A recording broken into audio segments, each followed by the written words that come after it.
Vivek Ramaswamy, executive chairman, Strive Asset Management, and author of Nation of Victims. You know, there's not enough snark for this, but there shouldn't, I guess, really be any, because this is serious stuff. Why would he do that? I mean, I think it's another senseless act, and I think that we can't, some of it's not even explicable what comes out of some of these people's mouths. Yeah, but now he can't cover her.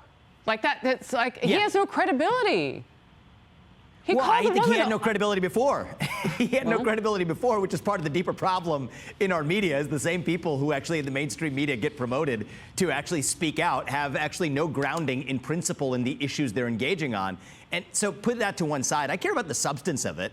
I think one of the more interesting proposals that she made, which I quite like, is the idea of term limits for elected officials. Because you can take this out of the age debate, because then you just fixate on the one dimension of age. What's the principle here? We want fresh blood running the country. But interesting. I would actually go one step even further than she did, which is to say it's not even the elected officials that are the problem. If only the elected officials were the ones who actually ran the government, let's take that same idea to the managerial bureaucracy in the federal government to say that if you've worked for the federal government for more than 8 years, you probably shouldn't be working there anymore, for the same reason the president shouldn't be president for more than 8 years either. So I just love substance, and I think a lot of this media, a lot of these media commentators offering side personal biographical attacks are just a sideshow that stop us from talking about the real thing. Well, with 50 years of working in politics, Biden then wouldn't be in office if that were the case. And you know what? It would be really interesting, and it is totally in concert with the Nikki Haley I know,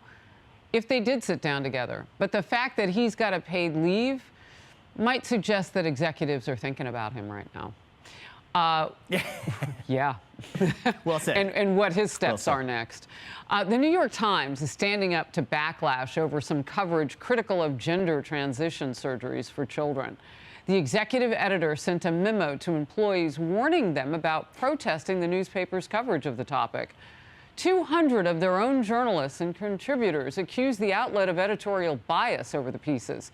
Quote, the Times in recent years treated gender diversity with an eerily familiar mix of pseudoscience and charged language, while publishing reporting on trans children that omits relevant information about its sources.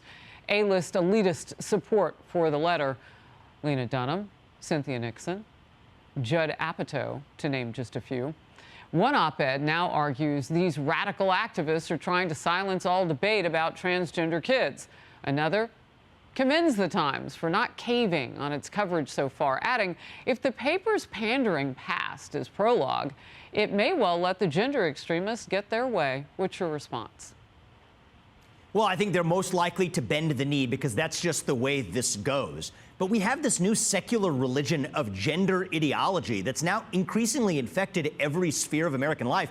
I think if there's a problem with the New York Times coverage of this, it doesn't air enough of the opposing view that stands up to this gender ideology. And yet, how do they keep pulling them in one direction is the most vocal activists who have sway over that organization keep pushing them to continue bending the knee to this new secular religion. It's sort of an odd, they have to require you to espouse contradictory assumptions, too. I mean, for years, a lot of these activists said that the sex of the person you're attracted to was hardwired on the day that you're born. It had to be, or else gay rights couldn't be protected by civil rights.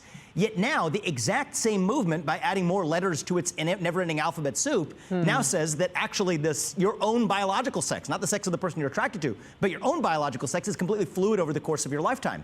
We have to be able to debate the logical incompatibility of some of those contentions, but how do they prevent that from happening? Silencing through this new culture of fear, and it's sad to see. Wow. I mean, you just laid out something that's a dichotomy, and either they were wrong and are trying to correct themselves, the woke folk now, or they just change the game and change the rules to fit their conversation as they go along. Either way, it doesn't help the LGBTQ community. It doesn't help the very people that they say they're trying to help.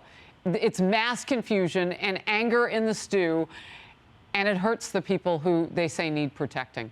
All right. Well, after all of that, I don't think that what I'm about to ask you is going to be any shock. And if anybody follows you in social media, they know. Considering a 2024 presidential run, people are talking about you doing that. There's some buzz in your social about people wanting you to do it. What are you going to do, Vivek? I'm giving it serious consideration. I mean, when hundreds of people ask you to take on an idea like that. It's hard to shake off lightly. I'm taking it pretty seriously. I expect to make a decision in the near term. But to me, this isn't about the question of who. It's not about me. It's not about any other individual. It's about the question of the what and the why. What does this country stand for? What does the conservative movement in this country stand for? And I'll tell you this, Harris, is we have a national identity crisis in America today. You ask people my age, really any age, what it means to be an American in the year 2023, you get a blank stare in response. I'm on a mission to deliver an answer to that question. Revive the ideals, the basic rules of the road, from merit to free speech to democratic self-governance over aristocracy. Those are the basic rules of the road that I think most Americans agree on. And I'm giving thought to whether or not pursuing the presidency is the best and most effective way of advancing that vision of American national identity. That's what I think we're missing. Well, if you do run for the Republican nomination, that'll be a lot of fodder for all the debates. It'll make it spicy. All those things you just talked about, not that they wouldn't be anyway, but it's a fresh voice, and I can see why people are talking about it. Keep us posted. I know you will. Thank you. Appreciate it. Vivek, thank you.